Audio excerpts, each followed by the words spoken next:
Mama mea, ce e aici? Am 30 de ani și am crescut într-o familie în care am asistat la multe momente de violență verbală, emoțională și chiar fizică între părinții mei. Mai ales tata asupra mamei. Nu mai umblați la butoane, că în România de la umblatul la butoane ni se trage. Mulțumim? Gata?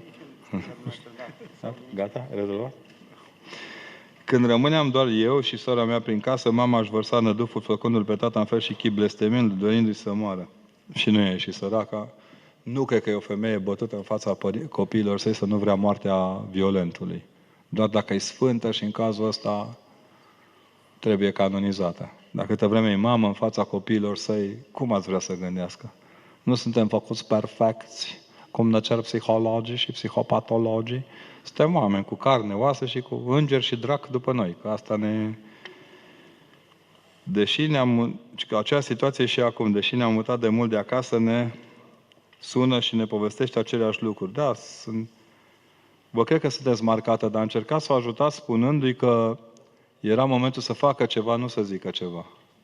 Vă rog pe toate doamnele și domnișoarele care suferiți violențe, nu mai spuneți nimic, faceți. Îi faceți de obicei valiza și închideți ușa. Sau formați 112, nu-i mai lăsați să vă abuzeze. Trăim într-o lume extrem de abuzivă. Din punctul meu de vedere, pentru mine Bucureștiul închin și la cât de greu se conduce pe șosea și în ce mod intră unul într-altul. Toți vor, 3 mașini deodată în același tramvai. Le-am zis, intrați pe rând, vă rugăm, ne prind mai bine 3 casco decât unul singur. Vreau să înțelegeți bine că toată nebunia asta din jurul nostru nu are cum să rămână fără urmări în viețile noastre. Și sper din toată inima să găsiți calea prin care să-i spuneți mamei să facă ceva. Dar știți că uneori și după moartea soțului violent, mama continuă să spună cum o bătea soțul ei. Se păstrează, este un fir întreg de amintire, care nu trece oricum și care din nefericire se regăsește în viețile copiilor lor. Ce vă rog eu mult, pe cei care ați avut astfel de modele paternale și maternale, să nu transformați modelele acestea în ființe vii dinaintea copiilor dumneavoastră. Ajunge, aveți toată tăria de caracter și tot sprijinul sfinților să lupeți lanțul. Era un cântec când eram noi tineri, s-a rupt lanțul de iubire și a început a rugini, da? Nu rupeți lanțul de iubire cu părinții, dar în raport cu copiii dumneavoastră fiți buni, îngăduitori, tandri și curajoși.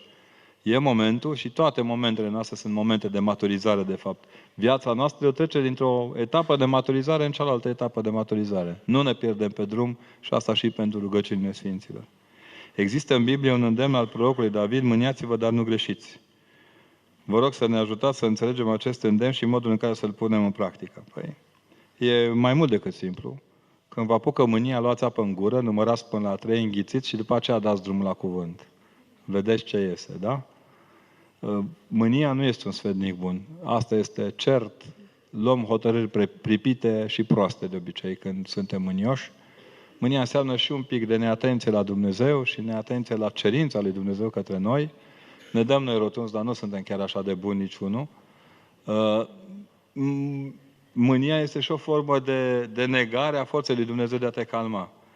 Sigur că la un meci de fotbal, eu eram supărat că a luat FCSB-ul bătaie de la Călăraș, dar când am aflat ce a pățit Dinamo, parcă nu mai eram așa triști. Da? Ați înțeles? Te mâni, dar nu greșești. Adică nu spui că e imposibil să fie mai rău, că întotdeauna e imposibil de rău. Bine? Deci încercați să înțelegeți. Și există un filozof român, Mihai Ralea, care a spus la un moment dat într-o opera lui că omul este singurul animal care își gândește gândirea. Încercați să vă gândiți mânia. Mânia proletară, aia cu care generații întregi în România a fost crescută, aia în care dădeau cu pumnul în masă și condamnau la moarte pe oameni. Am cunoscut un judecător care în viața lui a condamnat la moarte în jur de 80 de oameni. Și a zis, băi nene, cum trăiești? Trăia bine. Avea o pensie, suma salariilor și pensiilor noastre din biserică acum. Cu mașini, case și copii cu tot. El trăia foarte bine. Pentru că el nu-și gândea căderea. El se mulțumea că trăia din ea. De aceea fiți cuminți, înțelegători, cât puteți. Când nu puteți, cel mai bine să vă mâniați în ultimul dulap, din ultima cameră, a ultimei case pe care o aveți în dotare, închideți, ziceți ce aveți de zis, închideți ușa cu cheia și plecați. Și lăsați-vă mânia acolo. Mânia, ca să moară, îi trebuie întuneric, nu lumină. Am o fiică de 17 ani care este elevă în clasa 11 la Liceul de Arte Plastice, Tonița. De câțiva ani bun nu mai vrea să meargă la biserică. O înțeleg pe fată. Deși a fost educată în spiritul acesta. Nu, a fost mânată în spiritul acesta. Un om educat nu renunță la fundamentele sale. Un om mânat, mă la biserică dimineața. Da? Jumătate din copiii din cartier suferă de dislocare de umăr drept duminică dimineața în efortul nostru de a-i scoate din pat. Acum eu vă întreb pe dumneavoastră că sunteți oameni maturi. Când să se odihnească, domne, copiii ăștia? Că de luni până vineri sunt la școală. Uneori de dimineață până seara. Că zici că numai la noi se dau doctoratele în clasa 5-a și a 8-a. Ăilalți le dau când apucă. Ai noștri nu, intra la grădiniță, de la grădiniță la școală, la clasa 0, ați văzut, avem examene de trecere în clasa 0. Popor de tâmpiți.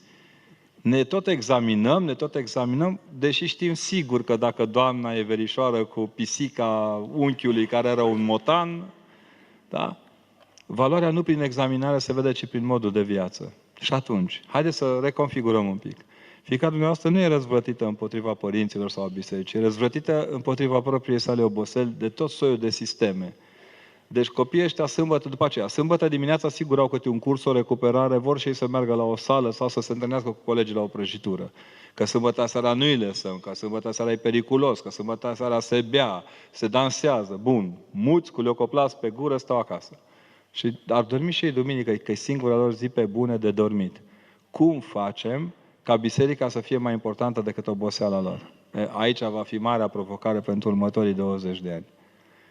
Pe noi ne mai luau bunicii, ne mai luau părinții, pe ei cine să-i zice? Că părinții, și ca să dregem situația, nu trebuie să fim atenți cum plecăm la biserică duminică dimineața, ci cum vă întoarceți de la biserică duminică la prânz. Dacă duminică la prânz veniți și Hitler, Stalin, la puterea a patra, dictaturi locale, ia să punem. Dacă veniți și cu bucurie dați anafură și povestiți cu ei, a fost fain, au ținut părintele o predică faină și uite, au cântat cam fals, că nu mai avem cântăreții de altă, dar au ieșit. Dar uite ce frumos a zis apostolul și uite ce fain și v-a făcut mama supă de ieri și hai să mirosim în casa supă. Deci dacă reușiți să recuperați prânzul de duminică, vă dau scris că recuperați și mersul la biserică de dimineață. Dar nu avem ce face. Noi ne comportăm acasă ca niște mici comisari politici care dintr-o dată am aflat că suntem niște tipi foarte buni, foarte tari, excepționali, deosebiți față de ceilalți care stau acasă și dorm nenorociți pe că noi ne-am dus la biserică. Dacă gândim așa, totul e pierdut. Și atunci, orice ați face, oricum rămâne fata dumneavoastră, rugați-o, spuneți că părintele are nevoie să picteze pe aici ceva și să vedeți cum se activează. Eu cunosc o parohie de tineri salvată pentru că preotul a avut intuiția că aici jos, pe unde... Bine, aici nu ne putem permite că e monument istoric bănuiesc, dar în general i-a pus pe copii să facă pictura scaunelor pe care stăteau credincioși. Nu vă spun ce a ieșit. Și date cu spray-uri, cu ce a fost în capul copiilor. Dar au fost utili bisericii. O biserică care nu privește către tineri și nu-i bagă în seamă de luni până duminică dimineața n-are ce căuta în preocupările copiilor. Îmi pare foarte rău. Nici măcar o cafea caldă nu dăm la prânz. Sau o gumă de mestecat pe drumul de la biserică acasă. Adică trebuie să învățăm că pentru a putea cere cuiva trebuie să oferim. Mai întâi dăm și apoi nu cerem că vine singur. Aduceți-vă aminte ce vă lipsea în copilărie și încercați să descoperiți că același lucru le lipsește copiilor și azi. Tandrețea, dragostea, pervazul pe care să se așeze Sfântul Nicolae. Știți că ăsta e pervazul Sfântului Nicolae? Uite ce mare e. Asta e fereastra prin care intră și pleacă moșul. Dacă învățăm asta, nu? Am rezolvat-o. Pe cum? Și oricum să știți că nu avem înger păzditor să stea la intrare și să facă Ionică, prezent, Vasile, prezent, Gheorghiță, Da? Sunt elev al Seminarului Teologic Ortodox și nu știu ce să fac mai departe. Nu știu dacă să urmez preoția sau să urmez Academia de Poliție. Sau cea militară. Uite, răzbună-mă și fă tu Academia Militară, că mie nu mi-a ieșit. Dacă simți că... Astăzi m-am simțit foarte onorat între ofițeri, pentru că, de fapt, preoția este o așezare într-o ofițerie de stat major ceresc. Dacă învățăm asta, cine știe ce bunic moștenești care ne-a apărat la 1918 de pârdălnicia năvalnicilor. Fă-ți datoria. Hristos va ști ce ai de făcut. Decât un popă păcătos, mai bine un ofițer luminos. Dă-i drumul înainte. O să-ți folosească Scriptura, că și în armată e ca la facultate. Vine studentul, nu întreabă profesorul, își face cruce studentul, răspunde studentul, își face cruce profesorul. Așa e și în armată, stați cuminți, da? Nu te teme, dă-i drumul înainte, vocațiile se stabilesc prin maturizare, nu tragi, în niciun caz să nu tragi bilet, că nu iese. Ce trebuie să facem atunci când la locul de muncă colegii ne aruncă vorbe urâte și le simțim presiunea aruncată asupra noastră? Doamne, iartă-mă, sunteți preot? Nu. Cum facem pentru a nu lua în seamă răutățile lor și pentru a nu le pune la suflet? Păi, sunt două modalități. Dar vă vând una care mie mi-a plăcut foarte mult. În urmă cu ceva ani citeam într-un psihiatru american, tradus în românește, Yellow, povestea unei fete care nu-și putea ierta tatăl. O tot spun că îmi place, dacă ați mai auzit-o, nu îmi pare rău. La un moment dat, fata asta era pornită pe taică, să-i arunca lui ăsta niște vorbe grele, urâte, și se gândea că nu se va împăca niciodată cu tatăl său. Jumătate din oamenii care venim duminică la biserică și spunem Tatăl nostru care ești în ceruri, nu suntem împăcați cu tata, asta e adevărul. Avem câte ceva de reproșat. Cealaltă jumătate nu suntem împăcați cu mama. Serios, uita, faceți-vă analiza și spuneți-mi mie că nu e așa. Și morți, chiar morți fiind, nu iertăm câteodată. Dacă mama ar fi muncit mai nu știu cum, totdeauna suntem mai deștepți ca ei. Și la un moment dat, fata asta spunea că cu tata și-a avut 30 de minute pe zi în care să pot vorbi cu el și să ne putem cât de cât comunica cu el. Dacă ăsta nu se enerva cum intra pe șosea, începea să bodogăne, nu vă spun ce zicea, că nu e frumos. Și bodogănea tot timpul, spunea, bă, nenorociți ăștia, uite, Doamne, ce râu împuțit, lasă să curgă prin oraș și ce prăpădoșenie deloc. Și că eu mă uitam pe geam și vedeam un râu curat și că aproape că auzeam peștii cum vorbesc între ei, atât de limpede era totul. Și nu înțelegeam, domnul ăsta, nu-i normal la cap, cum să văd un râu murdar? Ce nu se poate. Și zice psihiatru, și doamnă, bun, ok, ne-a chinuit ani de zile să-l ierți pe taică, tu cum ai făcut? Zice, a venit așa. Cum? Părinte, zice, profesorul zice, când am plecat cu fata mea și că a murit mama, așa trebuie să mă mut lângă ea. Că am și un început de Alzheimer și zice, în momentul în care mi-am dus fetița în prima zi la colegiu, mi-am dat seama că tata avea dreptate. Drumul spre colegiu era păzit de două râuri. Un râu industrial nenorocit, împuțit, negru, murdar, care curgea în stânga drumului și tata îl vedea că acolo era șoferul, și altul limpede și curat și proaspăt și zglobiu și luminos, care era în dreapta râului și pe acela îl vedeam eu. Și cum l-ai iertat pe taică-tu? Ce am învățat și că mi-a dat seama că n-am privit niciodată realitatea prin fereastra lui. N-am trăit niciodată realitatea prin fereastra lui. Revenind, dacă vreți să vedeți de unde le vine răutatea colegilor dumneavoastră, priviți prin fereastra lor. În afară de aroganță, răutate și flecmă, n-au nimic. Nimic. Cine au fost cei mai mari guralivi împotriva familiei? Frustrații, ratații fără familie, ofuscații că nu le-a ieșit. Punct. În ultimul timp am început să citesc din filozofia stoică. Și vorbim foarte mult cu un ortodox, am constatat că există foarte multe valori comune. Normal. Am auzit că între ortodoxism și stoici, între ortodoxie, ortodoxismul este ce auziți la televizor când se spun prostii despre ortodoxie. Da? Avem câțiva ortodoxiști care ar fi o legătură. Este adevărat? Păi acum hai să ne spunem, creștinii n-au inventat cuvintele, au moștenit cuvintele. Pe o parte cuvintele culturii israelite, pe de altă parte cultura grecească, altă parte cultura latină. Sigur că există similitudini pentru că valorile majore sunt comune. Mântuitorul Hristos nu a venit să ne învețe o filozofie. A venit să ne vindece de moarte și a ieșit. Dacă rămâneți la stoici, rămâneți la copertă. E frumos, cântă bine. Una e George Enescu și alta Gică de la Sculărie, care fluieră ca George Enescu. Linia melodică e aceeași. Finalitatea nu este aceeași. Sora mea este clasa a 12 și se simte tulburată pentru că nu știe ce alegeri să facă privitor la viitorul ei. Cum o pot ajuta? Deocamdată urmăriți-o de la distanță și rugați-vă. scoateți-o la o cafea, la un suc, dați-i timp liber să poată gândi. Copiii noștri nu știu ce carieră să aleagă pentru că nu pot gândi la ea. Între timp învață fizică, matematică, chimie, biologie, geografie, astrologie, astronomie, un hemiplegism intelectual de marcă și apoi ne întrebăm de ce nu funcționează. Nu pot să funcționeze pentru că nu îi lăsăm să gândească. Dați-le timp. Duceți-i să vadă. Eu am fost foarte impresionat când cineva foarte apropiat mie, ca să vadă dacă vrea să facă medicina, s-a urcat în autobuz și a plecat la Cluj să vadă facultatea. Punct. Altfel seamănă cu fetițele când eram eu mic și eram șoimul patriei. La un moment dat veneau și ne întrebau pe la grădiniță. Noi abia ne sculam de pe olițe. Zice, dumneata ce vrei să te faci? Eu vreau să mă fac fizician atomist. No. Auzise la televizor. Da? Nu ne facem ce auzim la televizor, ci ne facem ceea ce credem că se potrivește. Oricum avem niște specializări la universitate, deci că suntem marțieni toți. Dacă iubim sincer pe cineva, îl putem schimba în bine și putem câștiga dragostea. Nu mușcați din momeala asta că dacă ăla e bețiv ordinar și înjură ca un ginecolog turbat, de a doua zi, pentru că îl iubiți, o să devină un sfânt părinte cu moaște în viață. Nu.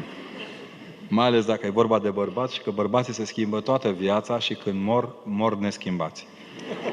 Asta e drama noastră. N-avem ce face. Deci vreau să înțelegeți bine. Nu, iubirea nu schimbă firea celuilalt, dar te ajută pe tine să fii mai înțelept. Sunt multe domnișoare care după ce se mărită și eu le spun la spovedit, bă, mie îmi pare cam neserios ăsta, că avem și la spovedit într-o stare de abureală călcire, vin după o săptămână, părinte, nu știu ce să mă fac cu el, că ăsta e așa de violent și înjură și bea. Păi și nu ți-am spus, păi da, am crezut că îl schimb. Acum schimbă, dar de altele. Nu, cred că iubirea ajută foarte mult în vindecarea suferinței unui om, dar foarte rar în vindecarea păcatelor lui. Dacă vreți să schimbe păcatele, trebuie să ajutați să se pocăiască, nu doar să iubească. E un pic mai mult. E un pic altfel mecanismul. E alt mecanism. Cum să renunț la patima fumatului? Păi nu renunțați. Veniți să vă dau o binecuvântare. Nu putem renunța la patim dacă le vedem dușmanii noștri tot timpul. La patim trebuie să renunțați înlocuindu-le cu o virtute. Care e virtutea opusă fumatului? Nefumatul? Nici de cum. Mergeți acasă, luați o foaie de hârtie și spuneți un pachet de țigări, 13,5 lei. Că nu bănuiesc că nu fumați sub 15 lei. Puneți 20 că fumați cu filtru. Da? Un pachet pe zi ori 7 zile, 140 de lei. Ori 4, așa, și înmulțiți să vedeți ce vă așteaptă. 4 ori 100, 660, mamă mie, deja sunteți bogătan. Deci dați pe foc banii cu care o familie poate cumpăra papucii pe o lună copiilor. Să vă fie rușine. Spuneți-vă să vă fie rușine, strângeți banii și dați-i. Nu e greu. E imposibil. Câteodată e imposibil, dar încercați. Spuneți-vă ce mai aveți din voință în mișcare. Vedeți ce puteți face cu banii aceia. Bine? Pe nu m-a impresionat un nene care a murit de cancer și mi-a zis, părinte, ce prost am fost toată viața. De ce mânea Ioane? Și părinte, acum n-am bani de sicriu, dar am fumat vreo 4 case. Deci priviți numai pierderea asta. Cât ajutor ați fi putut face, ați fi putut face și n-ați făcut. Nu spuneți acum singur, că sunt oameni care câștigă sute de milioane, o să zic că asta e un vax albin, așa să spun da, dar din sutele de milioane dați 600 de lei pe lună dracului și niciun leu săracului. Atenție! Cui dai, ăla te ia. Că e taximetristul, e plata înainte. Da, e plata înainte. Nu spun ferească Dumnezeu că fumătorii nu se mântuiesc. Ferească Dumnezeu. Toți ne mântuim prin mila lui Dumnezeu. Dar e aproape jenant să te ții de un pai. Ce om mai ești dacă pierd pe bază de iarbă? Bine, așa e și cu sticluța, așa e cu mai multe. Nu numai cu... Cum ne dăm seama dacă am făcut alegerile corecte? Când murim, am auzit că vine îngerul și ne spune: n-ai făcut alegerile cele mai corecte. Slavă Domnului, că dacă le făceai după capul tău, te lua celălalt, scaramușul de servici, care sunt convins că șomează. Cum pot alunga gândul deznădejdii? Dintre gândurile negre, gândurile despre moarte care îmi dau o stare de panică și neliniște. Gândiți-vă la înviere mai des. Aprindeți-vă o candelă și pomeniți, faceți acatistul învierii. Care sunteți depresiv, citiți acatistul. Dar nu citiți ca Părintele Marian de la, da, cântându-l așa lung, că nu știți niciodată unde ajungeți. Dar așa, scurt, la obiect, citiți-l. Citiți Evanghelia despre înviere. Uite, recitiți Evanghelia despre femeile mironosițe. Ai, faină, tare. Eu când mă ia câte o supărare, dis de dimineață, în ziua cea dintâia săptămânii, mă, cum sună. Nu zice după masă la 4:30 când te trezești. Nu zice la 6 când îți bei a 3-a cafea din zi. A 4-a. A 5-a dacă ești pe drum. Zice, dis de dimineață, în ziua cea dintâia săptămânii. Ba, mă, ce fain sună asta. Deci când vrei să ieși din depresie, te trezești de dimineață. Dacă nu te trezești de dimineață, intri în jocul ălea de strage gândurile. Eu aud tineri ca să vai, părinte, sunt așa de desnădăjduit, dar ce tu e soț, o muri ciorapul, ce păță, frate? Nu s-o porni papucul de dimineață. Au niște deznădejde de astea pe bază de iPhone, de încărcător, de acumulator la casetofon. Îi vezi, bă, suntem bolnavi de nimic. Astea de fapt, uitați-vă bine, generațiile care au făcut România mare s-au bătut, domne, cu ungurii, cu rușii, cu bulgarii, dă-i luptă, noi cu Pokemonii. Și cu poliția locală la parcare. No. Uitați-vă cu ce dușman ne batem noi, ca să vedeți ce calitate umană avem. Zero. Ne batem cu bacalaureatul. Bau național. Au făcut comisii să nu cumva să facem mal. Tot același lucru. Vorba răstită în intonație, lipsa de răbdare a prietenei mele când e nervoasă, stresată, supărată și o pup, o alint. Ferească Dumnezeu. Îți trece. Ușurel. La rândul este lipsă de dragoste sau doar neputință moștenită de la mama ei? Nu, frate, ai nimerit greșit. Sunt unii oameni care când sunt nervoși, dacă îi mângâi, se enervează mai tare. Noi, când ne enervăm, cerem atenția celuilalt. Că asta e ideea, nu? Există două moduri de a ne vindeca. Fie la să uită la noi zâmbind, te enervezi mai tare. Fie ce încerci dumneata să faci ceea ce nu iese întotdeauna, fie pur și simplu te lasă să-ți consumi nervii și după ce îți consumi, dacă ești om inteligent, continui să te comporți ca un om inteligent. Năroada la furie, poți să o pupi cu tulumba de pompier, că nu-i trece. Da? Cine-i nărod, e nărod. N-ai ce-i face. Dar încercați să intrați în pielea ei și vedeți de unde vin nervii. Aici e o poveste pe care nu o zic public. O să se poată ierta în timp ce este cu mine. Păi, oamenii se iartă mai greu decât iubesc.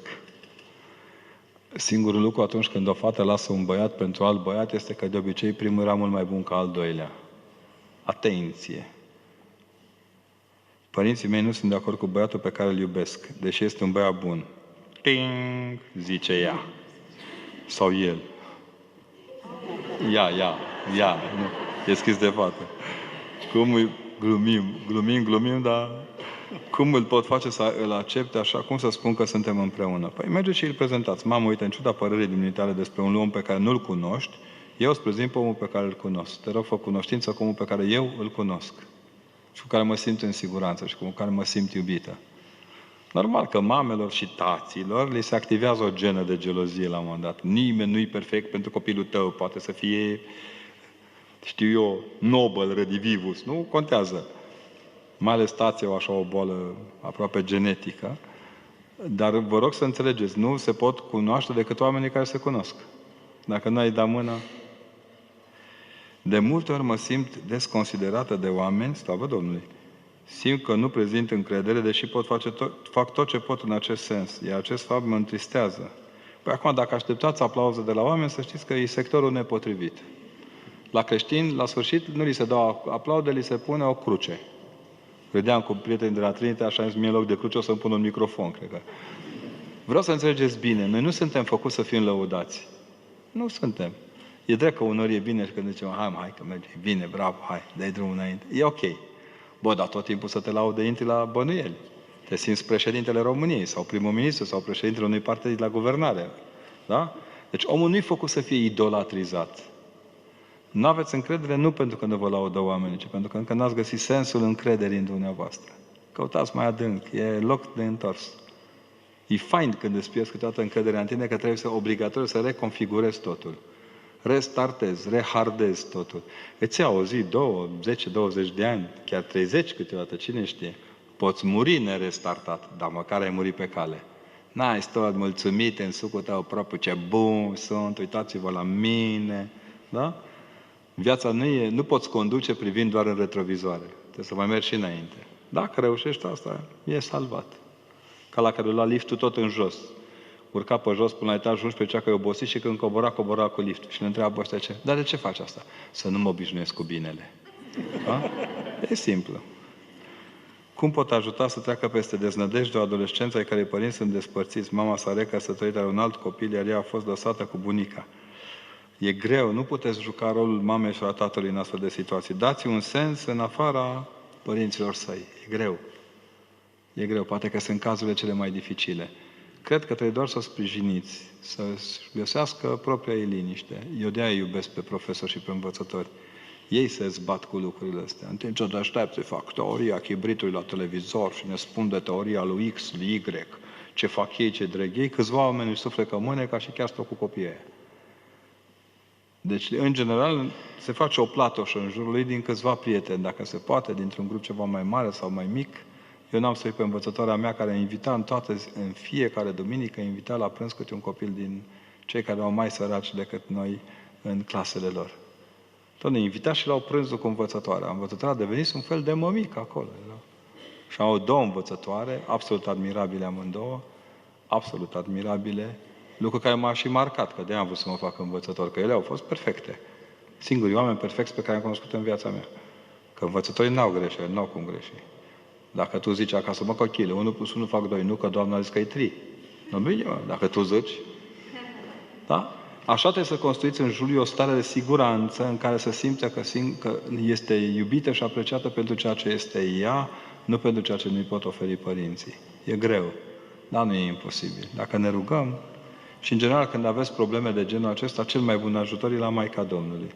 Ea e mămicuța, știe tot, are soluții, mii de soluții. De-aia m-a durut când au comentat ăștia în perioada referendumului că noi suntem împotriva familiei monoparentale. Pe bune, dar poza aia cu Maica Domnului și cu pruncul în față, că nu cred că e icoană, nu? Nu-i cu o mamă și un copil, fără tătic? Nu-i monoparentală imaginea? Pe ce lume trăim? Cum pot să am încredere în oameni care mi-au făcut rău? Dar nu trebuie să aveți. Deci în oamenii care îți fac rău nu trebuie să ai încredere. Din contră, luați aghiazma mare și dați cu tulumba. Dă-i, jup, cearcă-te pe tine, drace! Domnul cel atotputernic, piei! Du-te de aici, nu mă mai interesezi. Pentru că cel care te atacă și te dezamăgești, după aceea, ca să-ți reintre în grație, e lingușitorul, pupinfundistul. Ăla care, dacă ai stăltat, sănătate, șeful, să închid geamul, nu că e închis, atunci să-l deschid mai bine. Adică tipul care își găsește tot timpul astfel de lucruri. Feriți-vă, în permanență, vă rog frumos, de oamenii care v-au făcut rău. Iertați-i, dar nu dialogați cu ei. Nimeni, dacă e inteligent, nu stă de vorbă cu dracu. Da? Un părinte duhovnic care e duhovnic adevărat sau care e rugător adevărat, nu stă de vorbă cu dracu. Îi poruncește să iasă și atât. Punct. Nu stă să spună, domnul, cum vă numiți? Nu face proces verbal cu dracu când îl scoate. Atunci cu ăștia care vă fac greu de ce vreți să faceți proces verbal. Salut, sănătate, ai călcat pe bec, toate bune, sigur că dacă suntem într-o ierarhie profesională și trebuie să ne menținem cât de cât relațiile, e altceva. Dar e exact cam cum trece metrou pe sub tramvai, cam așa. Apropo de metrou și tramvai, vă rog din inimă, vă implor, mergeți la filmul lui Teddy Necula cu Coborând la prima. E bună lecția. Păi de capul meu. Ce lecție de viață e filmul ăla, vă rog eu frumos. Mergeți. M-am dus și am bătut metanie. Deci, unul dintre cele mai frumoase filme românești. Nu prin vai, nu se răia pe geam, nu se împușcă, nu se bat cu turcii, nu fură baionete, nu. Suntem noi într-un vagon. Da? Noi într-un vagon de metrou. Ca toți cei de aici. Noi suntem într-un vagon de metrou până la urmă. Filmul e foarte bun, sigur, cu rezerva mea că unul dintre personaje e iertat un pic prea ușor, dar e ok. Dar filmul este făcut cu competență și cu mult bun simț. Și am văzut, a dat Maica Domnului să văd și un film românesc în care nu înjură nimeni și nu se dezbracă nimeni. Vă vine să credeți? 30 de ani ne-a luat să avem și noi un film în care poți merge cu copiii la film. Toți actorii s-au spălat pe gură. Da? Vreau să înțelegeți bine. Sprijiniți-l pentru că fiind și el e un personaj el în sine. Merită. Oameni de genul ăsta merită sprijiniți cu toată dragostea. Așa se întâmplă și în viețile noastre. Sprijiniți pe cei care au nevoie să fie sprijiniți. Deci dacă vreți să faceți un bine răufăcătorilor, faceți-le câte un bine celor care le-ați greșit. Jar mănâncă aia. Cum pot trece peste dezamăgire față de oameni, față de apropiați? Mai ales că mulți dintre ei sunt oameni care merg la biserică, vorbesc despre Dumnezeu. Păi ăștia-s betonul. Păi ăștia-s fier betonul vieții noastre. Într-o sâmbătă la noi la catedrală am slujit dumnezeiasca liturghie cu un grup de studenți și foști și actual prezenți de-ai mei și așa de încântat eram că au cântat ăștia dumnezeiește, cu cuzel, cu viosul nectarie. Ce era acolo? Eu încântat, am și predicat, încântat eu că s-au schimbat la față doamnele de acolo. Așa și foaide. Când ies pe scări, mi-a căzut fața. Căzuse o tanti care are o boală foarte rară și vine cu cârje la biserică, se lovise foarte tare și picioarele nu sunt foarte sigure și era așa. O ridicase cea mai zăpăcită fata din biserică. Și ea își spune ție-și țăcă. Ea a ridicat, a pus-o pe scaun, i-a dat tapiță, tante, Ana, ce cu matale. Ălelalte când au trecut. Alea super transfiguratele de energia necreată și de... Super transfiguratele alea, când au coborât pe scări, zis, lasă-o, dragă, că asta are 2 pensii. Asta care avea 2 cârje, dar pe astea 2 nu le vrei? Suntem parșivi, ăsta e adevărul. Știți că parșiv vine din fariseu, de unde vin perișoarele la noi. Supă de perișoare, că e carne mințită, că e mai mult orez decât carne, nu? Așa suntem făcuți. Suntem făcuți să fim parșivi. Din nefericire, nici măcar morțile nu ne fac mai buni. Nici măcar morțile nu ne fac mai buni. Tot mai mulți oameni cad pradă fanatismului religios exagerat și sunt internați la Spitalul Obregea. Nu. Jumătate din ei sunt în studiourile de televiziune, stați liniștiți. Și vă bagă în cap tâmpenii. Aia sunt. Fiind slăbiți fizic, sunt tratați cu vitamine, iar din alt punct de vedere nu pot fi ajutați în acest spital. Atașamentul exagerat față de duhovnic pe care îl văd zeu duce la fanatism religios. Cum îi putem ajuta? Să vă spun cum îi putem ajuta. În primul rând să nu credem că atașamentul față de duhovnic îi duce acolo, ci idolatrizarea a tot ce ating. Sunt oameni care transferă în planul lor personal o grămadă din idolatrizările din jur. Nu cred că cei mai mulți internați la Obregea sunt cu fanatism religios. Cunosc un pic mai mult decât vă închipuiți din realitatea psihiatrică din România și vă spun, sunt foarte atent la raportări și extrem de atent la toate lucrurile astea. Nu pot să spui că e fanatism religios, că o fată vrând să-și păstreze fecioria nu s-a culcat cu un golan înainte de nuntă. Asta intră la ritual, intră la alte capacități, dar niciun caz la lucrurile acestea. Sunt mulți oameni care exagerează fără îndoială, dar nu sunt cei mai mulți dintre ei. În altă ordine de idei, cred că, într-adevăr, orice fel de idolatrizare a duhovnicului duce la dezechilibre psihice.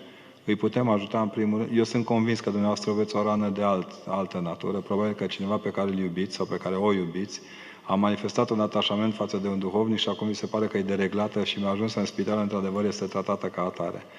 Vă rog să vă măsurați bine anduranța și să știți că oamenii de genul ăsta aveau nevoie de mai multă iubire. În psihiatrie oamenii ajung atunci când sunt lipsiți de iubire. Nu de medici și nu de pastile. Și pentru că viața din jur este extrem de grea. Că sunt oameni care se trezesc și se culcă singuri, care vin de la serviciu după câte 16-18 ore. Nu știu, mă mir eu, nu vedem că de fapt spitalul mare e în blocurile în care locuim, e pe tramvai. Uitați-vă dimineața pe tramvai, toți suntem ca zombi, așa. Bine, eu nu merg cu tramvaiul, că de acasă până la școală 2 minute. Dar uitați-vă bine, uitați-vă în metrou. Vi se pare că suntem normali? E normal să mergi cu căști, să vii cu căști, să vorbești cu căști, să te trezești pe întuneric și să adormi pe întuneric? Să te întrebe cineva ce culoare a avut cerul și tu să nu știi?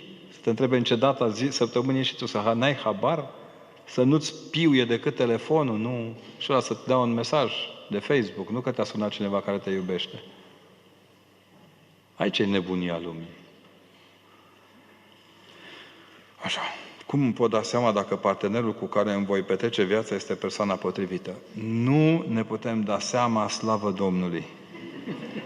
Nu ne putem da seama. Nu îl cumpărăm cu certificat de garanție. Se adeverește prin prezenta că Georgel se potrivește cu Mărioara. Gata, îl iau. Că dacă îți place că e înalt, dar de ce e cocoșat? Dacă e cu ochii albaștri, de ce e albastru ăla și nu e albastru ălălalt? Dacă e în costum și cravată, de ce n-are și blugi tăiați? Că numai aia tăiați se poartă, da? Dacă are pantofi, n-are gaură în pantofi să arate mai sărac și mai smerit. Și uite așa, așa rămân 27% din fetele din România nemăritate. Da. Deci mie mi se pare și plus că, dincolo de toată treaba asta, ca să cunoști un om, cum ziceau bătrânii, mănânci un sac de sare și când l-ai terminat îți dai seama că habar n-ai nimic despre el. Nu mâncați sare cu cel pe care îl iubiți, încercați să vorbiți, să povestiți. Da? Cum pot trece peste traumele suferite în copilărie, adolescență, cum ar fi moartea mamei, unele lucruri prin care mi s-au întâmplat din cauza faptului că am fost foarte naivă și nu am avut de nimeni ca să mă fie alături. Nu puteți trece peste ele decât mergând corect înainte. Nu mai putem să dăm înapoi nimic. Uneori, slavă Domnului. Slavă Domnului, că uneori nu mai putem da timpul înapoi. Nu mai putem trăi lucrurile pe care le-am trăit. Asta este limpede. Cereți ajutor ca de acum încolo, ceea ce construiți să fie în acord cu voia lui Dumnezeu. Știți că Mântuitorul Hristos are o poveste foarte interesantă despre... Era inteligent tare Dumnezeu. Este inteligent tare Dumnezeu. Ne bagă în buzunar pe toți. Are o poveste cu plugăritul. Tu aici că e de meserie. El spune că atunci când plugărești, nu te uiți înapoi. Că nici nu poți îndrepta brazda care ai făcut-o și cum ești cu capul în spate, greșești și brazda care urmează. Deci, când în armată era privirea înainte marș, era ok, era corect ce se spunea. Privirea înainte. E singurul și un pic în sus. Da? Înainte și un pic în sus. E singura posibilitate de a merge corect mai departe.